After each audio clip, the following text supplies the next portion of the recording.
tentang kasus korupsi yang merugikan negara 193 triliun di Pertamina.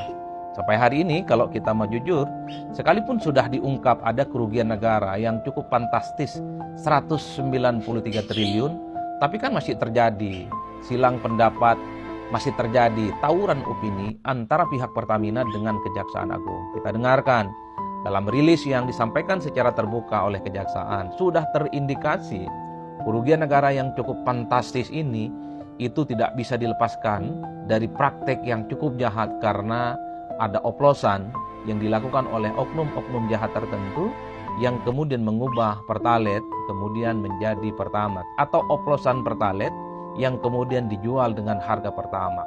Per hari ini Kejaksaan Agung mengindikasikan itu adalah sebagai sebuah temuan yang kemudian sangat merugikan kita semua, baik negara ataupun seluruh rakyat Indonesia yang selama ini pastinya merasa dirugikan, merasa dibohongi, dan tentu saja merasa didolimi.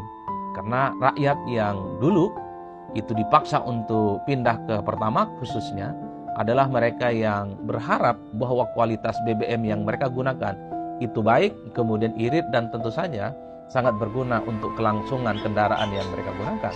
Tapi pengungkapan yang dilakukan oleh Kejaksaan Agung ini tentu cukup mengagetkan, karena yang digunakan oleh Pertamax itu tidak lebih dari sekedar oplosan yang dilakukan oleh oknum-oknum yang tidak bertanggung jawab.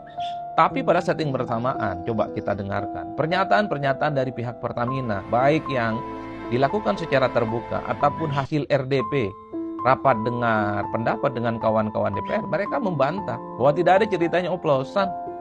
Tidak ada yang kemudian misalnya bahan yang Pertalite diubah, diakal-akalin menjadi barang Pertamax.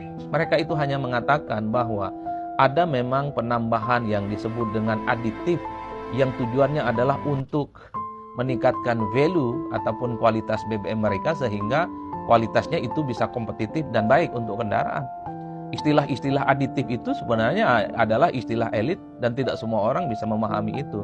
Tapi secara prinsip ya, pihak Pertamina itu ingin mengatakan bahwa mereka tidak melakukan oplosan seperti yang kemudian disangkalkan, atau tidak melakukan praktek-praktek jahat oplosan seperti yang dituduhkan oleh Kejaksaan Agung yang sudah melalui pengungkapan yang merugikan negara itu. Dalam konteks ini menurut saya ke depan harus segera digelar perkara sebenarnya yang terjadi pada hari ini soal kerugian negara kita. Betul tidak ini ada oplosan gitu ya. Ini barangnya Pertalite tapi kemudian dijual dengan kualitas Pertamax.